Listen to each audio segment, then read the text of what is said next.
मध्य प्रदेश के एक गांव के बाहरी किनारे पर स्थित पुरानी हवेली हमेशा से ही रहस्य और डर का केंद्र रही थी। लोग कहते थे कि उस हवेली में कोई भूत रहता है।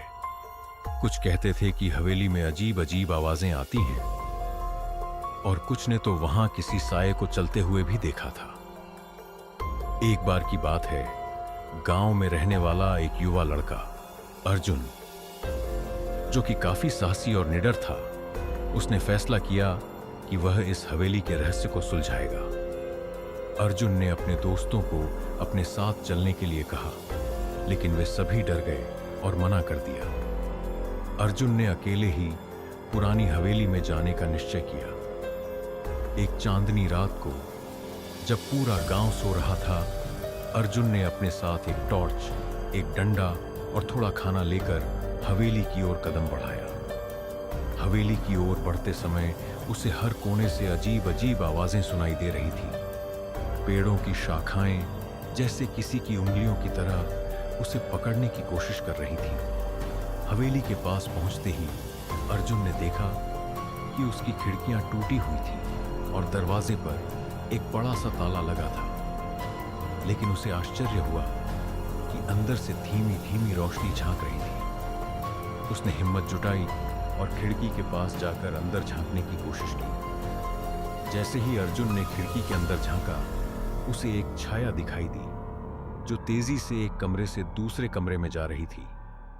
उसके कदम अपने आप ही अंदर की ओर बढ़ने लगे। उसने धीरे से दरवाजे का ताला तोड़ा और अंदर प्रवेश किया।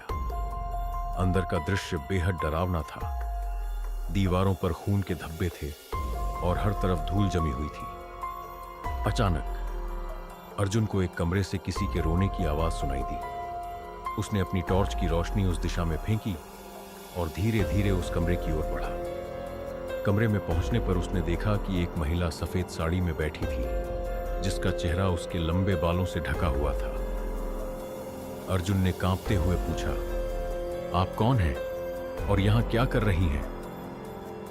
महिला ने धीरे धीरे अपना चेहरा उठाया। उसका चेहरा झुलसा हुआ और आंखें खून से लाल थीं। उसने अर्जुन की ओर देखा और जोर से चिल्लाई। अर्जुन के शरीर में जैसे बिजली दौड़ गई। वह पीछे की ओर भागा, लेकिन तभी दरवाजा अपने आप बंद हो गया। अर्जुन को एहसास हुआ कि वह फंस चुका है। तभी एक बूढ़े आदमी की आवाज गूंजी, तुमने यहां आकर बहुत बड़ी गलती की है। अर्जुन ने चारों ओर देखा, लेकिन वहां कोई नहीं था। उस आवाज ने अर्जुन को हवेली का इतिहास बताना शुरू किया। यह हवेली एक जमाने में बेहद आलीशान और खूबसूरत हुआ करती थी। हवेली के मालिक ठाकुर विजय सिंह दिव्यासी काउंटी बेहद अमीर थे, लेकिन उनकी क्रूरता के किस्से मशहूर थे। उन्होंने अपनी हवेली में काम करने वाले नौकरों पर बहुत अत्याचार किया। एक दिन ठाकुर ने अपने ही नौकर की पत्नी के साथ जबरदस्ती करने की कोशिश की और उस घटना के बाद नौकर ने पूरे परिवार को वो हवेली में जलाकर मार डाला। तब से उस हवेली में मरे हुए लोगों की आत्माएं भटक रही थी। जो भी उस हवेली में जाता था, वह वापस नहीं लौट पाता था। अर्जुन यह सुनकर सन्न रह गया। अर्जुन ने सोचा कि उसे किसी भी हालत में यहां से बाहर निकलना होगा। उसने अपनी टॉर्च की रोशनी हर तरफ फेंकी और एक खिड़की की ओर दौड़ा। लेकिन जैसे ही वह खिड़की के पास पहुंचा, एक अदृश्य शक्ति ने उसे पकड़ लिया और कमरे के बीच में खींच लिया। अर्जुन ने हिम्मत नहीं हारी। उसने जेब से अपनी मां का दिया हुआ ताबीज निकाला और जोर से मंत्र पढ़ना शुरू किया। जैसे ही उसने मंत्र पढ़ा, हवेली में तेज हवाएं चलने लगीं और हर तरफ से चीखने चिल्लाने की आवाजें आने लगीं। अचानक सब कुछ शांत हो गया। अर्जुन ने देखा कि हवेली की सभी आत्माएं उसके चारों ओर खड़ी थीं। उनमें से एक आत्मा ने कहा, तुम्हारे पास एक मौका है। अगर तुम हमारी आत्माओं को इस यातना से मुक्त कर दो तो हम तुम्हें जाने देंगे। अर्जुन ने पूछा, मैं ये कैसे कर सकता हूं? आत्माओं ने बताया, हवेली के तहखाने में एक पुरानी तिजोरी है जिसमें उनकी अस्थियां बंद हैं। अगर वह उन अस्थियों को गंगा में प्रवाहित कर दे तो वे मुक्त हो जाएंगी। अर्जुन ने साहस जुटाया और तहखाने की ओर बढ़ा। तहखाने में अंधेरा और सीलन भरा था। जैसे ही उसने तिजोरी खोली, उसे वहां अस्थियां और खून से सनी हुई चूड़ियां मिली।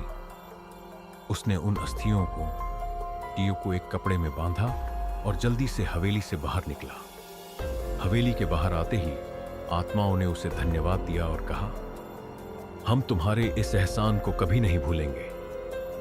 अर्जुन ने अस्थियों को गंगा में प्रवाहित किया और गांव लौट आया। अर्जुन के साहसिक कारनामे की कहानी पूरे गांव में फैल गई। पुरानी हवेली अब भूतिया नहीं रही। लोग वहां जाने लगे और हवेली की मरम्मत करवाकर उसे पुस्तकालय में बदल दिया। अर्जुन का नाम हर कोई इज्जत और गर्व से लेने लगा। लेकिन अर्जुन को आज भी रातों में हवेली की याद आती थी। वह सोचता था, क्या मैं सच में इतना बहादुर था या आत्माओं ने मुझे अपने लिए चुना था।